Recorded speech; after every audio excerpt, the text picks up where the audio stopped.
পুরীতে ঘুরতে এসে প্রথম দিন কোথায় ঘুরবেন ভাবছেন? আজ আমি নিয়ে এসেছি এমন 7টা জায়গা যেটা না ঘুরলে পুরীর ঘোরার আনন্দটাই মাটি হয়ে যাবে। নমস্কার বন্ধুরা, আমি সায়নী। এক্সপ্লোর দ্য ওয়ার্ল্ডে সকলকে স্বাগত।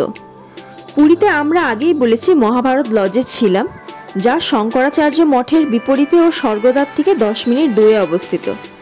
হোটেলের ভিডিও আমি আগেই আপলোড করে দিয়েছি, ডেসক্রিপশনে চেক করে নেবেন। লজ থেকে বাজারটাও কাছাকাছি, তাই সকাল সকাল ঘুম থেকে উঠে বাজারে গিয়ে পমফ্রেট মাছ কিনে এনেছিলাম, একদম টাটকা মাছ। সেটারই পাতলা ঝোল ভাত খেয়ে বেরিয়ে পড়লাম সাইট সিনের উদ্দেশ্যে। হোটেল থেকে এই টাটা সুমো গাড়িটা আমাদের বুক করে দিয়েছিল। এর ভাড়া নিয়েছিল 1200 টাকা।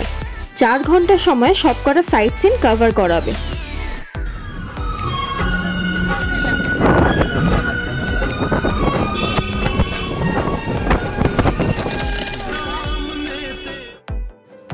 প্রথমে চলে এলাম বিপত্তারিণী চণ্ডীবাড়ি মন্দির। সামনে সিংহদ্বার দিয়ে ঢুকে ভিতরে মন্দিরে প্রবেশ করতে হয়। প্রতিদিন এখানে ঢাকঢোল বাজিয়ে জাঁকজমকভাবে মা, জগন্নাথ দেব সহ অন্যান্য দেবদেবীর পূজাপাঠ করা হয়। প্রতিদিন এখানে মাকে আলাদা আলাদা শাড়ি ও গহনা দিয়ে অপরূপ সজ্জায় সজ্জিত করা হয়।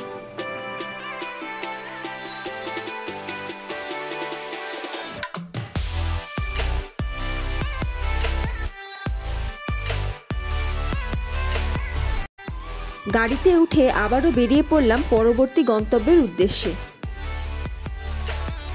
বিপত্তারিণী চণ্ডীবাড়ি থেকে 9 কিলোমিটার দূরে অবস্থিত গৌড় বিহার। এই গৌড় বিহার বা গুপ্ত বৃন্দাবন ঘুরতেই আপনাদের 30 মিনিট থেকে 45 মিনিট সময় লেগে যাবে। রাস্তায় যাওয়ার পথে এরকম পথের দুধারে অনেক জিনিসপত্র দেখবেন বিক্রি হচ্ছে। আপনারা চাইলে এখান থেকে কিছু জিনিস কিনতেও পারেন।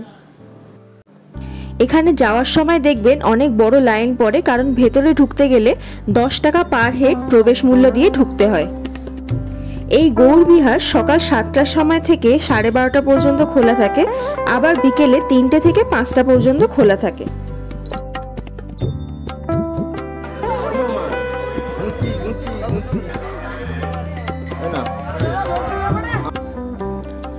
ঢুকতেই দেখতে পাচ্ছেন এখানে একটা জগন্নাথ দেবের বিশাল মূর্তি আছে। এই গুপ্ত বৃন্দাবন বিশাল জায়গা জুড়ে অবস্থিত। এখনো ভিতরে অনেক জায়গায় নতুন মন্দির তৈরির কাজ চলছে।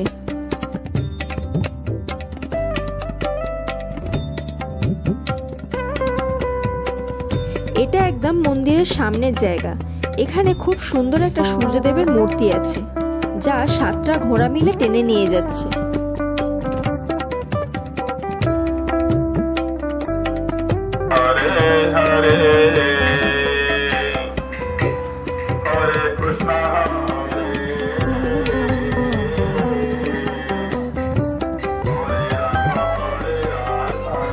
এটাই বৃন্দাবনের ভেতরে আসল মন্দির, যেখানে রাধা কৃষ্ণের সাথে অষ্টসখী খেলা করে বেড়াচ্ছে।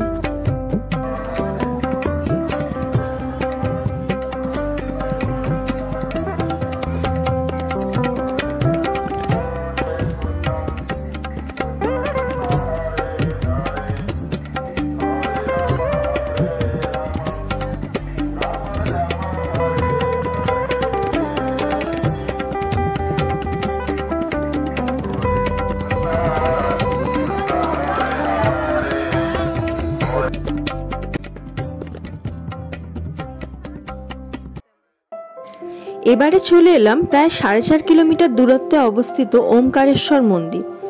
এটা শিব মন্দির। এখানে বিভিন্ন রকম শিবের মূর্তি সহ আরও অন্যান্য দেবদেবীরও পুজো পাঠ করা হয়।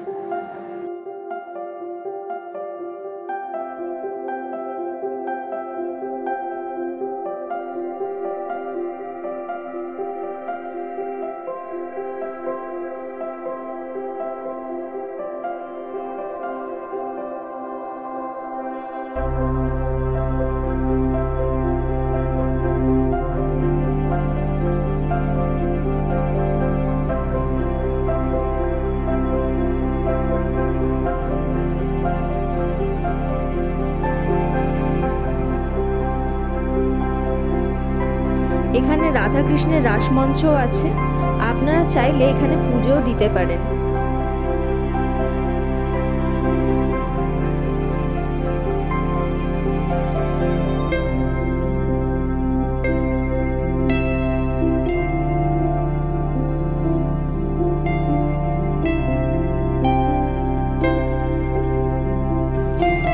এর ভেতরে আমরা 108টি শিবলিঙ্গের মূর্তি দেখতে পাবো।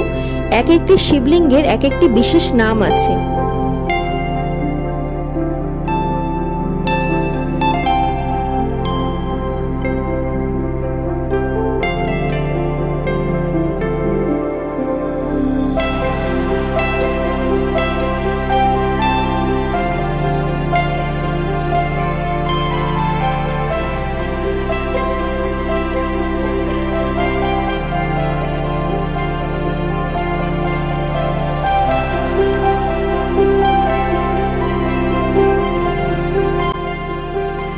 এখানে আপনারা চাইলে কুপন কেটে ভোগও খেতে পারেন।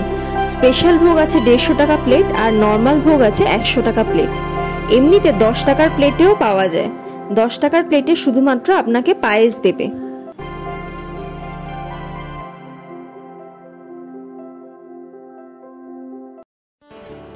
এবার আমরা এখান থেকে বেরিয়ে পড়লাম জগন্নাথের পিসির বাড়ির উদ্দেশ্যে। এই যে দেখছেন দূরে, ওটা হচ্ছে জগন্নাথের পিসির বাড়ি। বিশাল বড় পুকুরের ওপর এই মন্দিরটি তৈরি করা হয়েছে। এই পুকুরটির নাম নরেন্দ্র পুষ্করিণী। এটি 873 ফুট লম্বা ও 743 ফুট চওড়া পুরীর সবচেয়ে বড় পুষ্করিণী। ভিতরে যেহেতু কাজ চলছে তাই এই মন্দিরটার ভেতরে ঢোকা যায়নি। মন্দিরের পাশেই রাস্তার ধারে একজন শাক বিক্রেতা শাক বিক্রি করছে।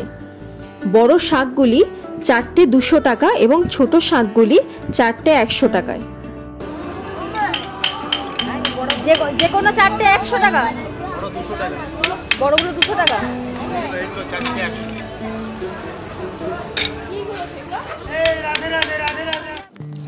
জগন্নাথের পিসির বাড়ি থেকে একটু দূরেই অবস্থিত এই কুল আনন্দ ব্রহ্মচারী আশ্রম।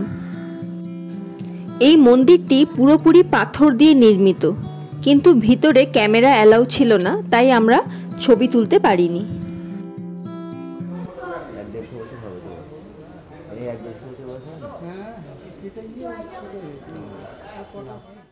এবার চলে এলাম জগন্নাথের মাসির বাড়ি গুন্ডিচা মন্দিরের।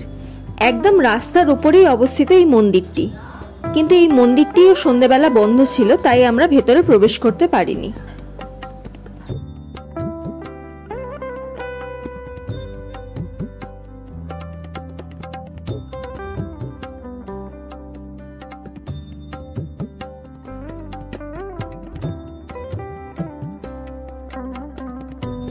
এবারে চলে এলাম সেই স্থান বুদ্ধ মন্দিরে।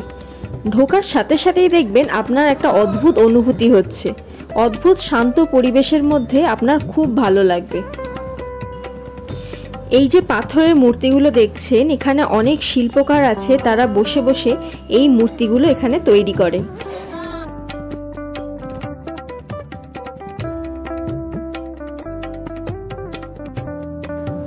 এই ছিল আমাদের আজ সারাদিনের এক্সপ্লোর।